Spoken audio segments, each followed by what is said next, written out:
આપણે સૌ સારામાં સારું પરફોર્મ કરવા માંગીએ છીએ ખરું ને?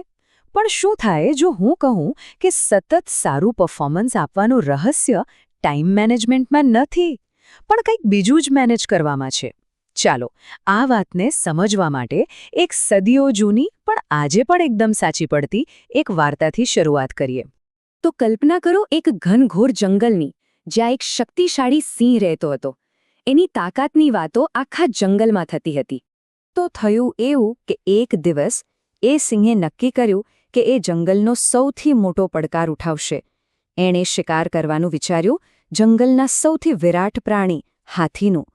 અને એણે કરી બતાવ્યું. પોતાની બધી જ તાકાત અને આવડત લગાવીને એ સિંહે એ વિશાળકાય હાથીને હરાવી દીધો. ખરેખર એ એક મોટી જીત હતી. પણ જીતના એ જ જોશમાં એ એક જીવલેણ ભૂલ કરી બેઠો. આરામ કરવાને બદલે અને પોતાની શક્તિ પાછી મેળવવાને બદલે એણે તરત જ હાથીના એ ભારેખમ શરીરને ખેંચવાની કોશિશ શરૂ કરી. અને બસ આ જ કોશિશમાં એની બધી જ ઊર્જા ખલાસ થઈ ગઈ અને તે ત્યાં જ ઢળી પડ્યો, હંમેશા માટે. આ વાર્તા આપણને એક બહુ ઊંડો સવાલ પૂછે છે. તો પછી એ જંગલના રાજાને, એ શક્તિશાળી સિંહને હરાવ્યો કોણે? કારણ કે એ જવાબ હાથી તો નથી જ. સિંહ હાથી સામેની લડાઈ તો જીતી ગયો હતો, પણ એ એક બીજી અદૃશ્ય લડાઈ હારી ગયો. એ લડાઈ હતી પોતાની જ ઊર્જાને મેનેજ કરવાની. એની હારનું કારણ તાકાતની કમી નહોતી, પણ તાકાતનો ક્યારે અને કેવી રીતે ઉપયોગ કરવો એ સમજની કમી હતી.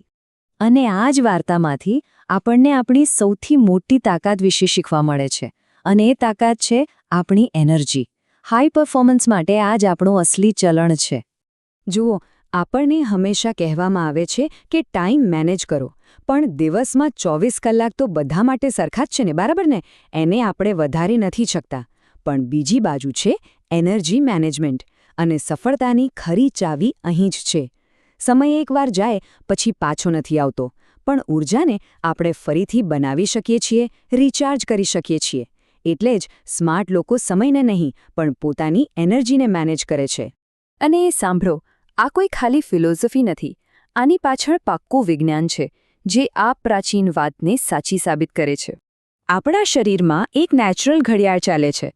દર 90થી 120 મિનિટે આપણું શરીર એક એનર્જી સાયકલમાંથી પસાર થાય છે, જેને વિજ્ઞાનની ભાષામાં અલ્ટ્રેડિયન રિધમ્સ કહે છે. મતલબ થોડો સમય હાઈ એનર્જીનો હોય છે અને પછી નેચરલી જ લો એનર્જીનો સમય આવે છે. અને જ્યારે આપણી એનર્જી કુદરતી રીતે ઓછી થાય, ત્યારે પણ જો આપણે જબરદસ્તી કામ કર્યા કરીએ તો એનું પરિણામ સફળતા નથી આવતું. એનું પરિણામ આવે છે બર્નઆઉટ, એટલે કે સખત થાક. એટલે સ્માર્ટ વર્ક એટલે શું? શરીરની વિરુદ્ધ જઈને નહીં, પણ શરીરની સાથે તાલમેલ મેળવીને કામ કરવું. તો સવાલ એ થાય કે આ બધી જાણકારીનું આપણે કરવું શું? એને રોજબરોજની જિંદગીમાં કેવી રીતે વાપરવી? ચાલો હવે એકદમ સિમ્પલ અને પ્રેક્ટિકલ રીત જોઈએ. આ આખી વાતનો સાર એક નંબરમાં છે. ફક્ત એક નંબર, જે આપણો કામ કરવાનો આખો દિવસ બદલી શકે છે. અને એ નંબર છે 90. પ્રોડક્ટિવિટી માટે આ સૌથી અગત્યનો આંકડો છે. તો આ 90 મિનિટનું ચક્ર કામ કેવી રીતે કરે છે? બહુ સિમ્પલ છે. એના 3 સ્ટેપ છે. પહેલું, 60થી 90 મિનિટ. જ્યારે આપણી એનર્જી સૌથી વધારે હોય ત્યારે એકદમ ફોકસ સાથે અઘરું કામ કરો. બીજું, જ્યારે એનર્જી ધીમે ધીમે ઓછી થાય ત્યારે નાના મોટા ઓછા ફોકસવાળા કામ કરો.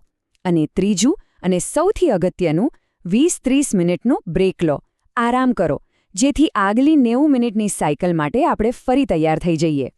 મતલબ કે કયા સમયે કયું કામ કરવું એનું પ્લાનિંગ કરો. જ્યારે ફૂલ એનર્જી હોય ને ત્યારે પહેલાં અઘરા કામ ઉપાડો, જેમ કે કોઈ રિપોર્ટ બનાવવો, કોઈ મોટી સમસ્યા ઉકેલવી. અને જેવી એનર્જી ઓછી થવા લાગે ત્યારે હળવા કામ કરો, જેમ કે ઈમેલ ચેક કરવા, મીટિંગનું પ્લાનિંગ કરવું. બસ આટલું જ. અને યાદ રાખજો, આયુર્વેદમાં પણ સદીઓ પહેલાં કહેવાયું છે, આરામ એ આળસ નથી, તે એક વ્યૂહરચના છે.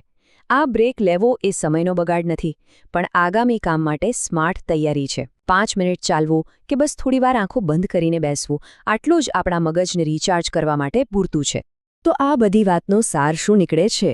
આપણે પેલો સિંહ તો બનવાનું જ છે, પણ સમજદાર સિંહ. યાદ રાખીએ કે અસલી પ્રોડક્ટિવિટી આખો દિવસ સતત કામ કરવાથી નહીં પણ સ્માર્ટ રીતે એનર્જી મુજબ કામ કરવાથી આવે છે. તો ચાલો આવતીકાલ માટે એક નાનકડો પ્રયોગ કરીએ. કંઈ મોટું નથી કરવાનું, બસ એક 90 મિનિટનું ફોકસ ચક્ર ટ્રાય કરી જુઓ. કોઈ જબરદસ્તી નહીં, બસ એક પ્રયોગ તરીકે. અને ફક્ત નોટિસ કરો કે તમારી એનર્જી કેવી રીતે વધઘટ થાય છે અને દિવસને અંતે તમને કેવું લાગે છે.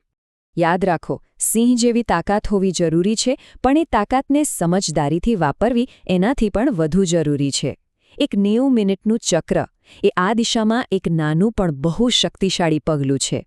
પણ આ તો ખાલી એક દિવસની વાત થઈ. આ જ સિદ્ધાંતને આખા અઠવાડિયા પર કેવી રીતે લાગુ પાડવો, આખા વીકની એનર્જીને કેવી રીતે માસ્ટર કરવી, આના પર આપણે આગામી ચર્ચામાં ઊંડાણપૂર્વક વાત કરીશું.